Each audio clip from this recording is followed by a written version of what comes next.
Assalamualaikum warahmatullahi wabarakatuh. Mohon izin Pak, izin memperkenalkan diri. Nama saya Muhammad Dafar Salam. Saya dari Balai Teknik Perkeretaapian kelas 2 Palembang. Saya merupakan peserta Latsar tahun 2025, gelombang 7, angkatan 47, kelompok 3. Di sini saya akan mengidentifikasi beberapa isu aktual yang terjadi di instansi saya, yaitu Balai Teknik Perkeretaapian kelas 2 Palembang terkait implementasi manajemen ASN dan Smart ASN sesuai dengan tupoksi saya. Yang pertama, isu manajemen ASN.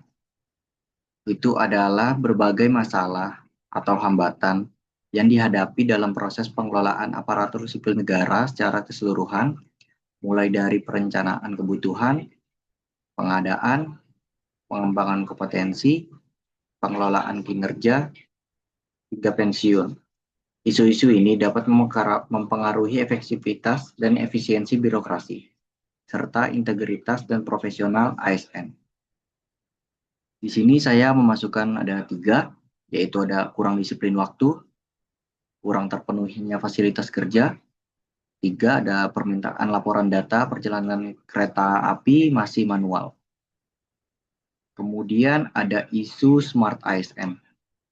Isu Smart ASN itu sendiri adalah permasalahan atau tantangan yang muncul dalam upaya mewujudkan profil aparatur sipil negara yang unggul, adaptif, dan mampu bersaing di era digital.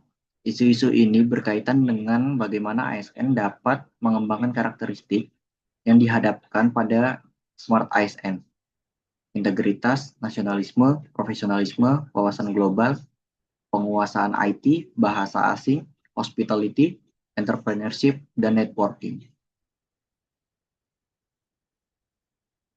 Dan isu-isu yang saya angkat adalah kurangnya inovasi dan budaya digital. Kedua, ada belum optimalnya pemanfaatan database. Yang ketiga, belum adanya form untuk pengisian data perjalanan KA.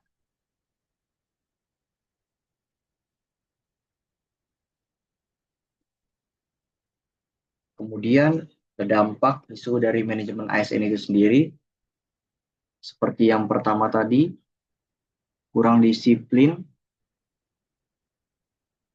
Yang pertama kita lihat kembali yaitu kurang disiplin waktu, memberikan dampak buruk,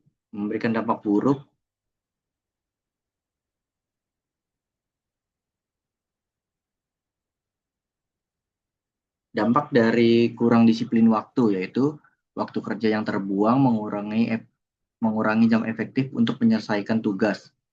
Kemudian ada terhambatnya pelayanan publik, masyarakat yang membutuhkan layanan akan merasakan dampak secara langsung. Misalnya,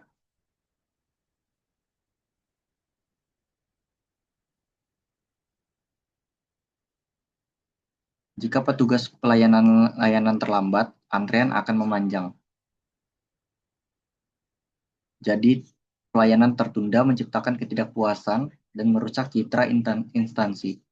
Kemudian, dari dampak dari kurang disiplin waktu yaitu merusak lingkungan kerja dan motivasi. Ketika sebagian dari ASN itu nggak disiplin, hal yang bisa tercipta adalah rasa tidak adil. Ini bisa menurunkan motivasi dan etos kerja secara keseluruhan, sehingga dapat memicu kecenderungan untuk ikut-ikutan tidak disiplin. Kemudian yang nomor 2 yaitu dampak kurang terpenuhinya fasilitas kerja. ASN tidak bisa bekerja secara optimal jika alat atau sarana yang dibutuhkan tidak tersedia atau tidak berfungsi dengan baik. Kemudian, penurunan kualitas hasil kerja, fasilitas yang buruk, bisa menghambat ASN menghasilkan output yang berkualitas. Kemudian, menurunkan motivasi dan kepuasan kerja. ASN yang harus berjuang dengan fasilitas terbatas cenderung merasa tidak dihargai dan frustasi. Kemudian, dampak permintaan laporan data perjalanan kaya masih manual. Yang pertama, proses manual sangat rawan terjadi kesalahan input, salah hitung, atau data yang hilang.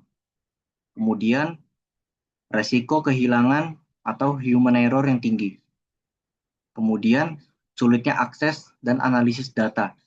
data manual sulit untuk diakses dengan kecepatan, sulit dicari, atau dianalisis secara mendalam.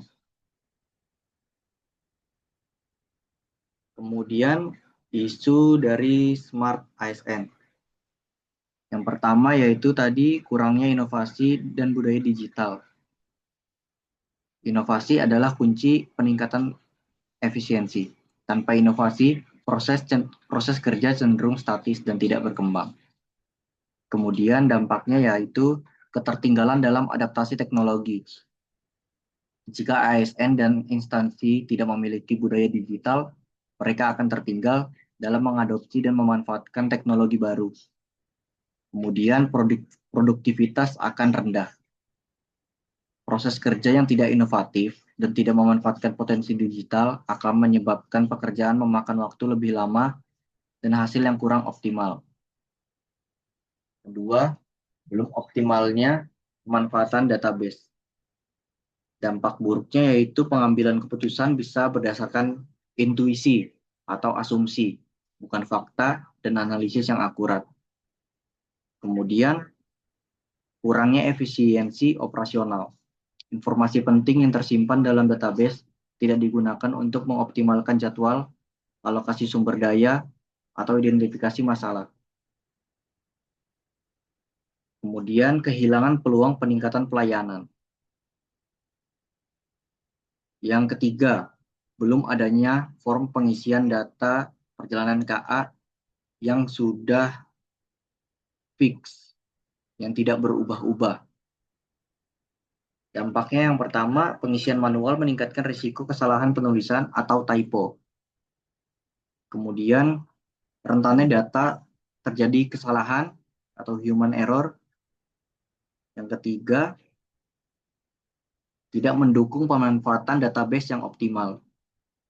Bahkan jika ada database pun, ketidaktersediaan ini mampu mempersulit proses pemasukan data ke database, sehingga database tidak terstruktur dan data yang tidak lengkap dan up to date. Yang dari saya, kurang lebihnya mohon maaf. Wassalamualaikum warahmatullahi wabarakatuh.